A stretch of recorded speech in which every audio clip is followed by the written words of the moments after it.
मैंने तुमसे फ्राई बनाने के लिए कहा था, तुमने सब्जी बना दी। मैं इतनी दूर बाजार से करेला फ्राई बनवाने के लिए लाई थी। तेरे बाबा को तला हुआ नहीं पसंद और तुझे भुना हुआ। दोनों के लिए हर रोज दो दो सब्जियां मुझसे नहीं बनेंगी। तुझे फ्राई खाने का इतना ही मन हो तो कुछ करेले तू बचा लिया कर और खुद बनाया कर। माँ, ये तुमने क्या किया? मैं वैसे भी कितनी थक चुकी हूँ। बाजार से करेला लाने में मेरी पूरी मेहनत पर पानी फेर दिया तुमने। वैसे भी घर पर ही जब करेले की बेल लगी है तो क्या जरूरत थी बाजार से लाने की? हाँ, उन्हें बेल में लगकर पकने में और 3 दिन लग जाते माँ, और इतने दिनों तक मुझसे नहीं रुका जाता माँ। इस तरह शांति को तली हुई सब्जी बहुत ही ज्यादा भाती थी, ना कि भुनी हुई सब्जी। फिर एक दिन शांति के लिए एक रिश्ता आया। उसके बाद, बेटी शांति, तेरे लिए एक रिश्ता आया है। सुना है परिवार बहुत अच्छा है, लड़का सरकारी नौकरी करता है। उन्होंने तुम्हें देखा है, लड़के को तुम पसंद हो। अगर तुम हाँ कह दो तो शुभ मुहूर्त देखकर तुम्हारी शादी करना चाहते हैं। मेरा अभी शादी करने का मन नहीं है। ये क्या कह रही हो? तुम्हारी उम्र की लड़कियों की शादी होकर बच्चों की माँ भी बन गई है। तुम्हारा ऐसे शादी के लिए मना करना सही नहीं है। ऐसे रिश्ते रोज रोज नहीं आते हैं। क्या तुमने कहा सरकारी नौकरी है? कौन है वो विवेक नगर वाली वैशाली जी है ना, उन्हीं का बेटा है। इकलौता है, बहुत जायदाद है। तुझे पता ना तो मैं भूल ही गई। सुना है उनके घर में करेले की लंबी बेल भी लगी है। हर दिन 3 किलो तक करेले लगते हैं उस बेल में। क्या? अच्छा, मुझे लगता है ये भले ही लोग होंगे। मुझे रिश्ता मंजूर है माँ। लगता है कि तू उस लड़के की वजह से नहीं बल्कि करेले की बेल की वजह से शादी के लिए मान रही है। देखा, बस यही बात मुझे अच्छी नहीं लगती। इस तरह शांति की शादी विवेक नगर वाले सुरेश से हो जाती है। शांति ने ससुराल में गृह प्रवेश किया और पहले दिन अपनी पहली रसोई बनाई। कैसा लगा आपको भोजन? करेला फ्राई कैसा लगा आपको? बहुत ही स्वादिष्ट है। मुझे सच में अच्छा लगा। लगता है तुम खाना बहुत अच्छा बनाती हो।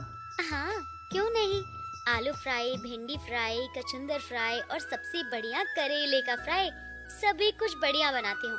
एक बार जो मेरे हाथ से बना करेला खा ले वो मुझे छोड़ता नहीं है। हाँ, ये सब्जी सच में अच्छी बनी है। आपसे पहले सासू माँ को खिलाया था मैंने, उनको भी बहुत अच्छा लगा। कितनी तारीफ की उन्होंने, पता है? अच्छा, आगे आगे तुम सब जान जाओगी। शुरू शुरू में सब ऐसा ही लगेगा। यूं ही एक सप्ताह बीत गया। घर पर खाना शांति ही बनाती थी। हर दिन कोई एक फ्राई सब्जी बनाकर वो बहुत संतुष्ट रह रही थी। 2 दिन बाद माता के मंदिर के पास, इस बार किशोर के शरीर में आकर ना जाने माता क्या बताएगी। जो भी बताएगी गांव के भले के लिए होगा। अब तक हर बरस तो दशहरे के दिन किशोर के शरीर में आकर माता की दी सलाह की वजह से यह गांव इतनी श्यामलता से है। अरे देखो, किशोर के शरीर में माता आ गई।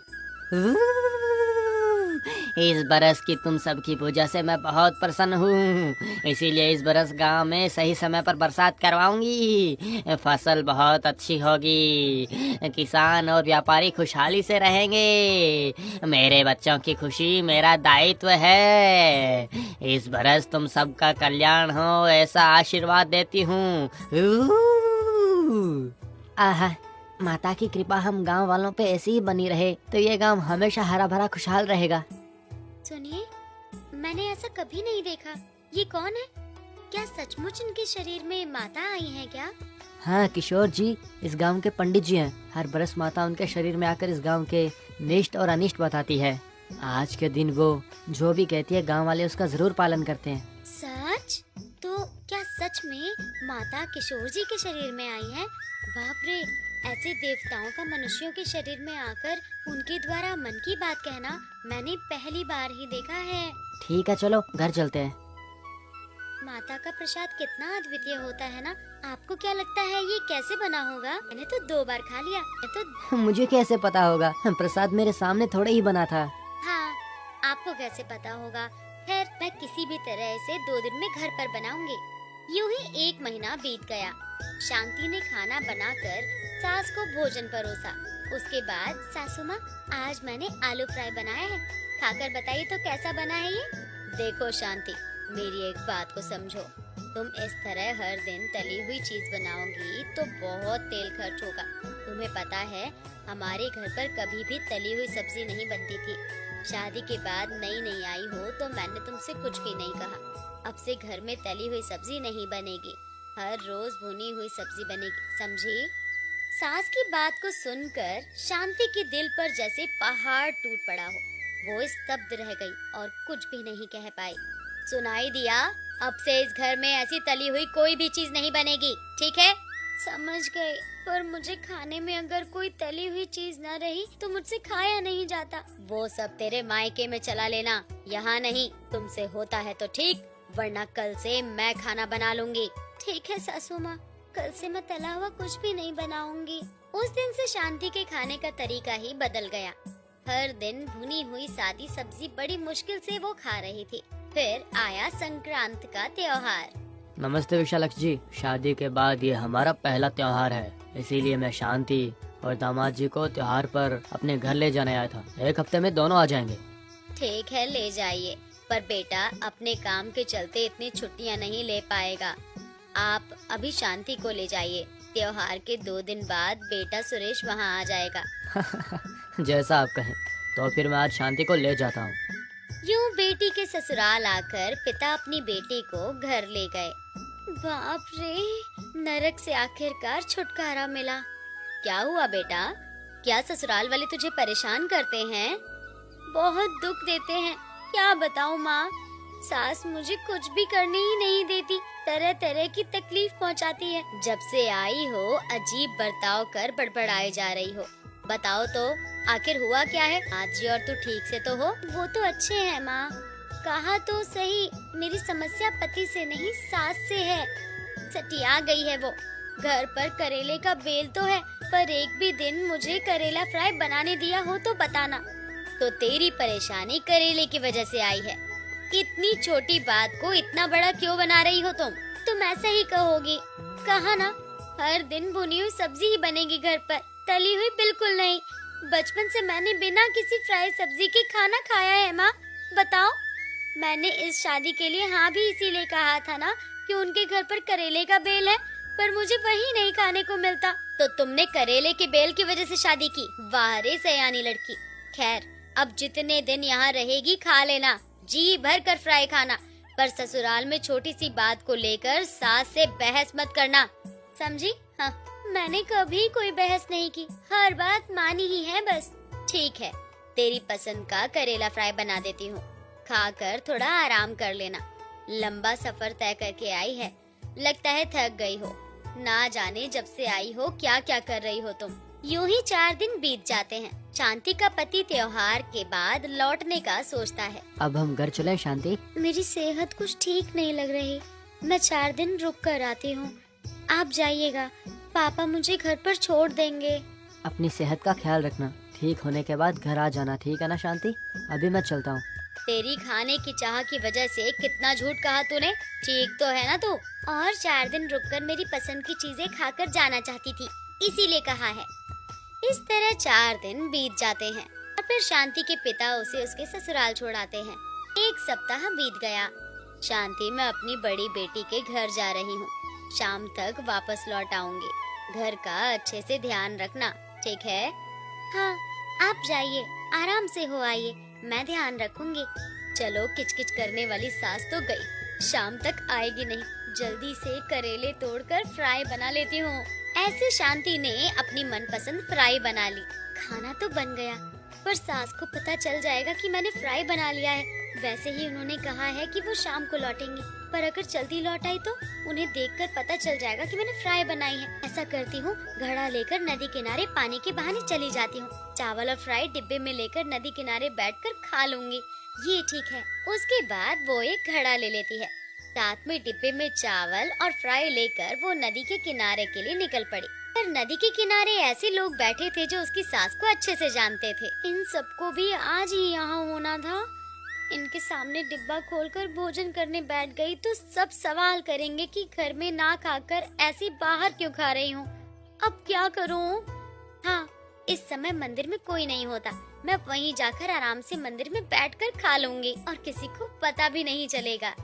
फिर वहाँ से डिब्बा लेकर शांति मंदिर में चली गई। भोजन करते हुए आहा, अब जाकर शांति को शांति मिली। पर इसमें घी होता तो और भी मजा आ जाता। अरे, लगता है दिया जलाने के लिए किसी ने वहाँ घी रखा है। थोड़ा सा मैं ले लेती हूँ। चलो। कौन है ये कन्या? एक तो मंदिर के परिसर में भोजन कर रही है और मेरे दिए के लिए रखा घी मिलाकर खा भी रही है। हे भगवान, हिचकी आ रही है। यहाँ पानी होगा? हाँ, वहाँ है तो सही, पर लगता है ये माता को भोग चढ़ाने के बाद उन पर चढ़ाने वाला पानी है। हाँ, तो क्या हुआ? माता सच में थोड़ी आकर यहाँ पर पानी पिएंगी। ये कन्या तो बड़ी ही अजीब है। मैंने आज तक किसी का भोजन के लिए इतना पागलपन नहीं देखा। मेरे लिए रखे घी, मेरे लिए रखे पानी को पीने से भी इसे भय नहीं लगता। आहा, आज भोजन करके मजा ही आ गया। इस डिब्बे को यहीं फेंक कर पानी भरकर घर चली जाती हूँ। अभी तक तो माता ठीक ही थी, अब क्यों नाक में उंगली डाली हुई दिख रही है? नहीं, ये मेरा भ्रम होगा। सासू माँ के आने का समय हो गया है। वो पूछेंगी तो बता दूंगी कि पानी भरने गई थी। जल्दी जाती हूँ, नहीं तो देरी हो जाएगी। इस तरह शांति अपना मनपसंद व्यंजन खाकर घर लौटती है, जैसे कुछ किया ही ना हो। अगली सुबह पंडित जी पूजा करने के लिए जैसे ही मंदिर पहुँचे, माता का विग्रह बदला हुआ देखकर चौंक उठे। मंदिर के पास उन्होंने सबको इकट्ठा किया। उसके बाद पंडित जी ने बोला, हे भगवान, ये देखो, माता ने नाक में उंगली कर ली है। इसका अर्थ हम गांव वालों में से किसी ने माता के प्रति कोई अपचार किया है। ऐसा हुआ है तो ये गांव के लिए अरिष्ट होगा। ऐसा पहली बार हो रहा है। अब हम क्या कर सकते हैं पंडित जी, बताइए। मुझे पता चले कि आखिर क्या अनुचित हुआ है तो मैं इसका कोई तोड़ बता सकता हूँ, पर मुझे कुछ पता ही नहीं है। आज हमारा गांव इतना खुशहाल है तो वो इन्हीं माता की कृपा के कारण। अब हम इस अनिष्ट से बाहर कैसे निकले पंडित जी? हम एक काम करते हैं, अपना किशोर है ना, हम उसे यहाँ पे बुलाकर माता की पूजा करेंगे। तब माता स्वयं किशोर के शरीर में आकर हमें बता देंगी कि आखिर यहाँ पे हुआ क्या है। आप बिल्कुल सही कह रहे हैं। हाँ, पर इस समय किशोर गांव में है ही नहीं। शहर में अपनी बेटी के यहाँ गया हुआ है, पता नहीं कब लौटेगा। आप आज ही किसी को शहर भेजकर शाम तक किशोर को यहाँ पे बुलाइए। आज ही समस्या का हमें समाधान हर हालत में ढूंढना पड़ेगा, नहीं तो गांव के लिए ये अहित सिद्ध होगा। फिर मुखिया ने गांव के एक व्यक्ति को शहर भेजा किशोर को वापस ले आने के लिए। जल्द ही गांव भर में सबको पता चल गया कि माता की विग्रह ने नाक में उंगली कर ली है। हे भगवान, ये कैसा घोर हो गया। माता ने नाक में उंगली कर ली है। पता नहीं गांव का क्या अनिष्ट होने वाला है और इसका कैसे हल हो पाएगा। अच्छा, तो कल मैंने जो देखा वो सच था। कल मैंने मंदिर में भोजन किया और माता के लिए भोग में रखा घी और पानी पी लिया। कहीं तभी तो माता नाराज नहीं हो गई। अब क्या होगा? तो सासू माँ आप क्या करने वाले हैं? इस समस्या का क्या हल होगा? पता नहीं, किशोर गांव में नहीं है, उसे लेकर आने के लिए गए हैं। जब तक माता उसके शरीर में प्रवेश कर उसके द्वारा हमें ये न बताएं कि क्या हुआ है, कुछ नहीं पता चलेगा।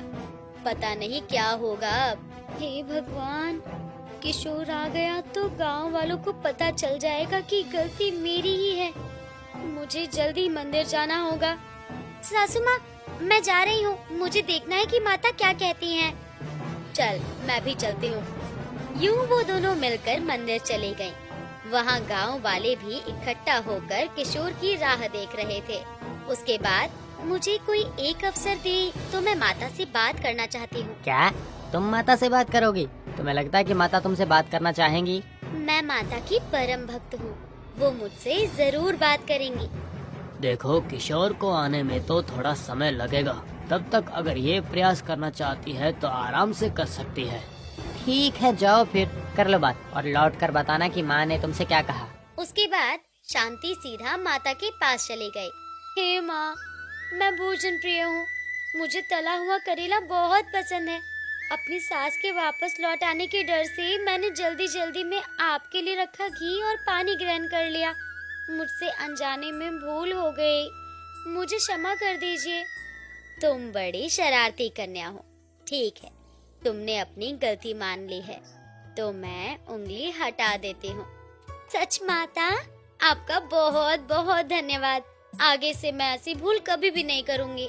शांति ने बाहर आकर सबसे कहा कि माता ने उंगली हटा दी है।